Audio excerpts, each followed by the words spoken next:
অনেক দিন ফ্রিজ ব্যবহার করার পরে দেখবেন ফ্রিজ থেকে বাজে একটা গন্ধ আসে। তো কিভাবে ফ্রিজের বাজে গন্ধ দূর করবেন, ফ্রিজটাকে ভালো করে পরিষ্কার করে তারপর হচ্ছে একটা প্লেটের মধ্যে বেকিং পাউডার অথবা বেকিং সোডা রেখে দিবেন। আর একটা একটা করে এভাবে লেবুর টুকরা রেখে দিবেন, দেখবেন ফ্রিজ থেকে সুন্দর একটা গন্ধ চলে আসতেছে।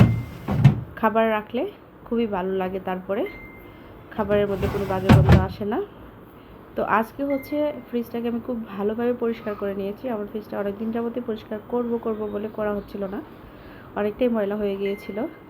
তো ফ্রিজটা পরিষ্কার করার পর মনটাও ভালো হয়ে গিয়েছে, কারণ আমাদের মহিলারা ঘরের মধ্যে সবচেয়ে প্রয়োজনীয় জিনিস হলো ফ্রিজ। ফ্রিজ পরিষ্কার আমাদের মন পরিষ্কার, ফ্রিজ নষ্ট হলে আমাদের মাথাও কিন্তু নষ্ট হয়ে যায়। তো এই তো ফ্রিজটাকে খুব ভালোভাবে পরিষ্কার করে নিয়েছি, এখন মনটা খুবই ভালো লাগতেছে। তো এইভাবে ফ্রিজ থেকে বাজে গন্ধ দূর করে নিতে পারেন। তো ভালো থাকবেন সবাই।